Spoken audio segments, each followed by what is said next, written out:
You touched on your background in education a little bit. I know you're an advocate for early childhood education. Can you share your perspective with us on that? You know, I'm going to be fully transparent. I wasn't always an advocate because I was like, there was a bond or bill or proposition, I forget which one it was, but it was for early childhood education. I'm thinking in my head, we got to get K-12. I was a K-12 guy.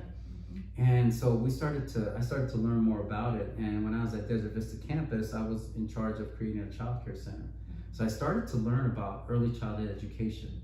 And there's this famous economist, Nobel Prize winning economist, James Heckman, who says for every dollar you put in early childhood education, you get a $16 return on your investment, because you don't have to have as many support services at the elementary schools, high school levels, less jails, less prisons. Prevention as opposed to intervention. So right? For those of you who know me, I was an athletic director, baseball coach. We used to call it prehabilitation.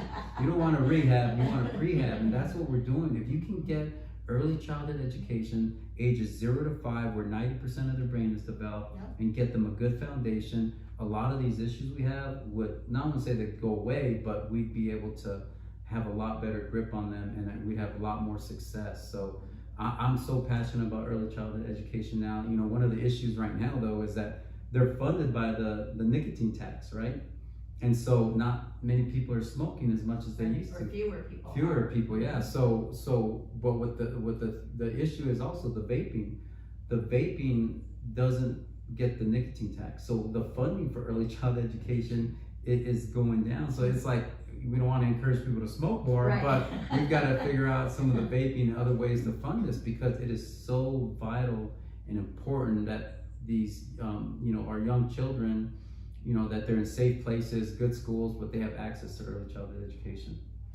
And that affordability, right? Because you've talked about wanting to contribute to a thriving economy, the economic development piece, people wanting livable wages. The cost of childcare is often prohibitive for some families. Well, good child care, and so that's why, like with Head Start, Child Parent Center, C Campus that we have, our students, you know, get to have quality early childhood education at no cost. You know, so that's what's great about the programs that we have there at Pima Community College, because a lot of they have dreams of being, you know, having a good job, getting their degrees, but if they're having to, you know, worry about their early child, you know, their children's child care, it's going to be a lot more challenging. So we're trying to give access and opportunities, right? We want to give a hand up, not a handout. Unfortunately, we can't all be baseball stars, right?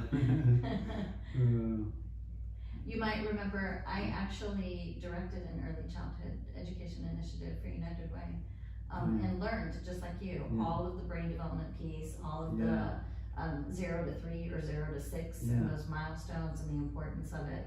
So I'm a convert and an advocate. We got to put a lot of effort. We will, And you know what's interesting, and you might be able to quote this statistic better than I do, but they say that they determine how many prisons or jails they make by if people are up to their third grade reading level.